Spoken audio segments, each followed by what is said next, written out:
All right, so we're going to learn a couple new theorems here, and these are on your sheets. The first two are not, but we won't use them as much, but our book does cover it, so I figured I'd let you look at them and know that they're out there, and you're more than welcome to use it. They're just not on those two sheets, but the last two theorems are on your sheets, and we will use them a lot more often. All right, so the congruent complements theorem, it basically says if two angles are complementary,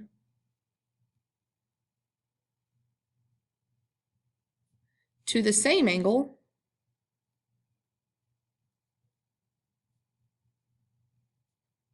then they are congruent. Okay, so for example, if 2 is a complement to 1, well, that means these added together have to equal 90. And if 3 is complementary to 1, that means these have to equal to 90. Well, that means 2 and 3 have to be equal to each other. So we're just going to draw a real quick proof here to prove this, and then we will move on. So draw our t-chart. All right, so I have that angle 1 and angle 2 are complementary. And then I have that angle 1 and angle 3 are complementary. Those two things are given, okay? That's right there. It's right where I got that from. All right, so now what you need to ask yourself is, well, if angles 1 and 2 are complementary, what does that tell me? What's our next step? Well, if they're complementary, that means that angle 1 plus angle 2 has to equal 90 degrees. Guys, that's just definition of complementary. And then likewise, angle 1 plus angle 3 is 90 because they are also complementary. And that's definition of complementary as well. Just going to do that. All right. Now, from here, notice that both of these are equal to 90. So if angle 1 plus angle 2 is equal to 90, and angle 1 plus angle 3 is equal to 90, well, that means that angle 1 plus angle 2 has to be equal to angle 1 plus angle 3. Okay, and you can either use the transitive property of equality, that's what I'm going to use, or you could also use substitution, where you could substitute 1 plus 3 in for 90. Either one of those will work. Okay, now from here, guys, notice there's an angle 1 on both sides, so I can subtract angle 1, subtract angle 1, and when I do, I'm left with angle 2 equals angle 3, and that is by the subtraction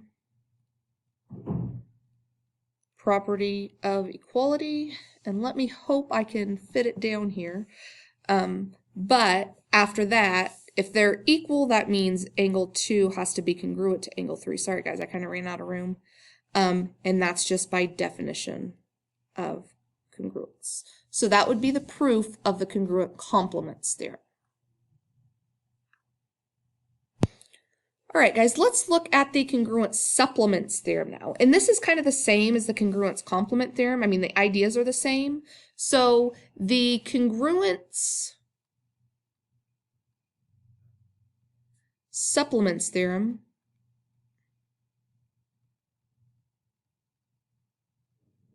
tells us that if two angles are supplementary, and I'm going to abbreviate here, are supplementary to the same angle, then they are congruent. Okay, so if two angles are supplementary to the same angle, then they are congruent. All right, so let's draw a proof of this.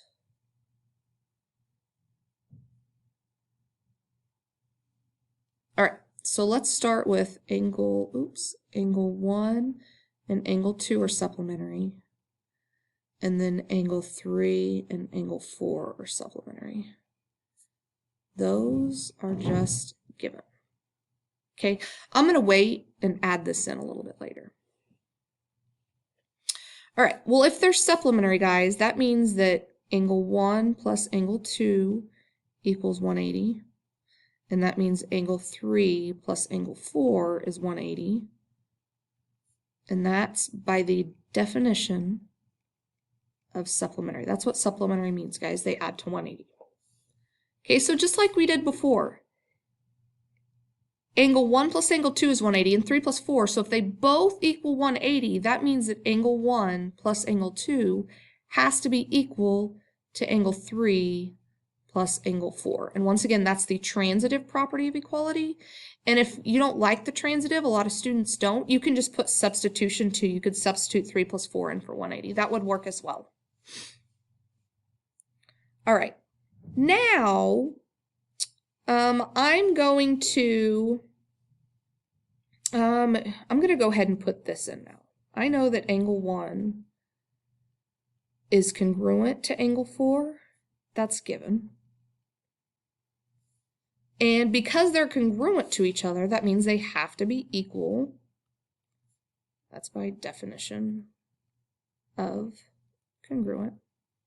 Okay, now I'm going to substitute 4 in for 1 here.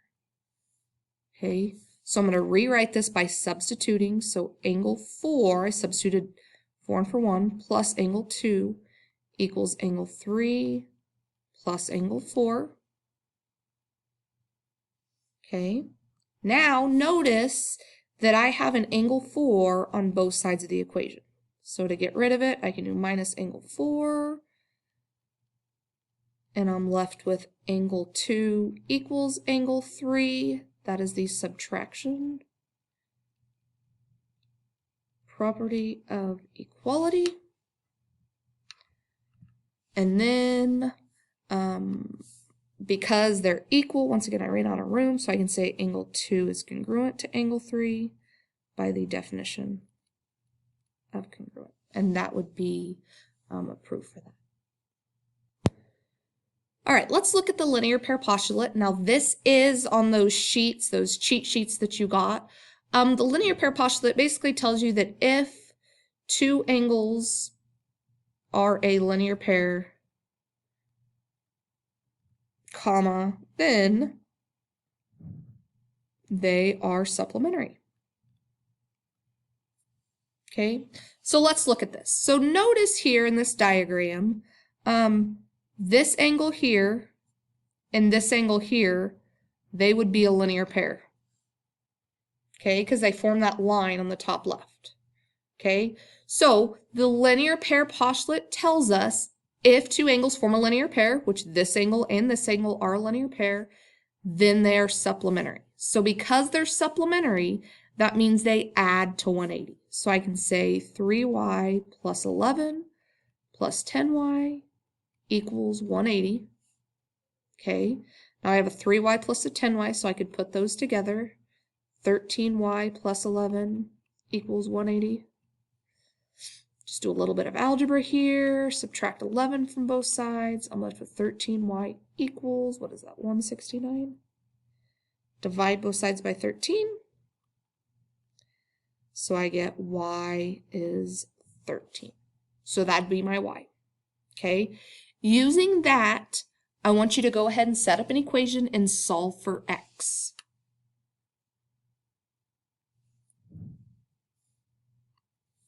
All right. Well, what you should have done is you've seen that this angle here and this angle here, they form a linear pair because together they would be bounded by that line.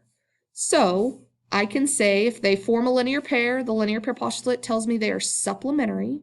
So 7x plus 4 plus 4x minus 22 equals 180.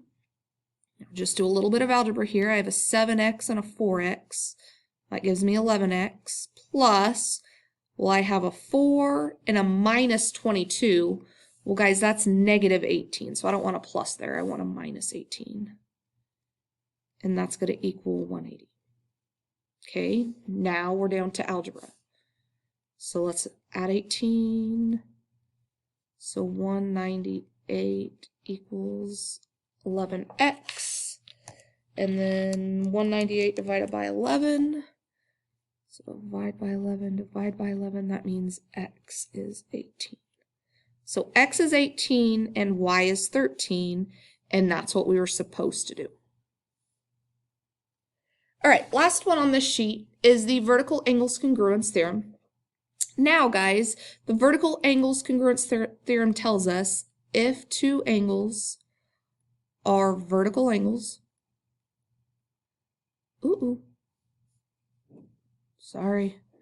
are vertical angles, comma, then they are congruent. So if they're vertical angles, they have to be congruent. Okay, now, some of you still don't know what vertical angles are. So when two lines are crossed, vertical angles are opposite of each other. So these two in blue would be vertical angles, and then these two in black would also be vertical angles. Okay, so when lines are crossed, vertical angles are directly across from each other.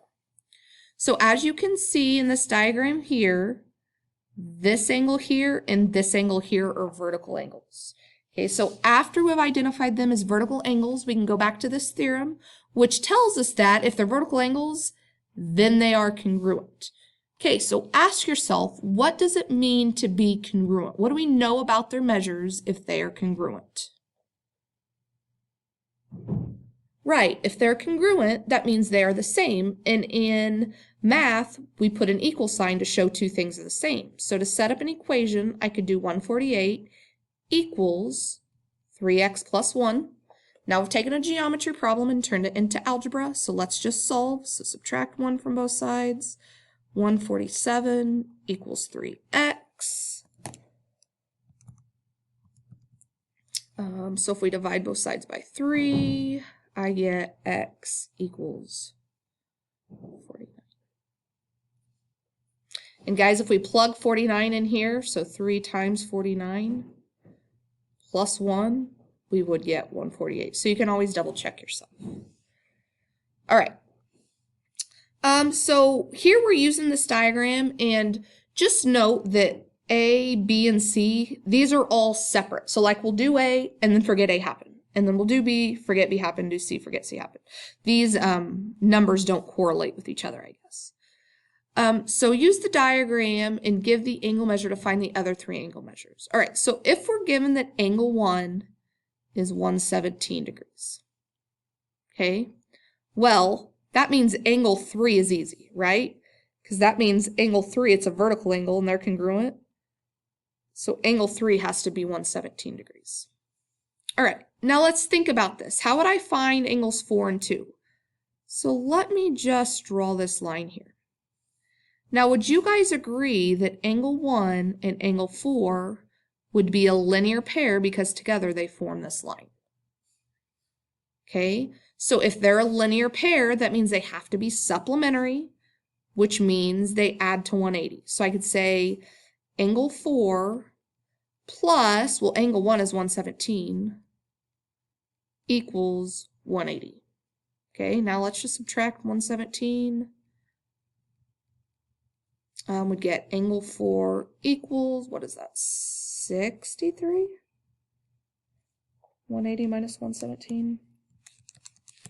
Yeah, I just plugged it into my calculator at 63. Guys, my mental math is probably less than yours. All right, so angle 4 then is 63 degrees. Well, if angle 4 is 63 degrees, what does that mean about angle 2? They are vertical angles, so angle 2 also has to equal 63 degrees. All right, this is what I'm saying. A, B, and C are separate. So because we're done with A, we're going to erase all of it and act like it didn't happen. Okay, so now measure of angle 2 is 59 degrees. So this is 59 degrees. Okay, now I want you to do B and C, and I want you to find the measure of the other three angles giving one particular angle. All right, here's the answers for B and C. Double check what you got and double check it against what I got. And if you have any questions, please let me know. But do know that when lines are crossed, you have both pairs of angles are congruent. And then the ones that aren't congruent, remember, they are supplementary because they are a linear pair.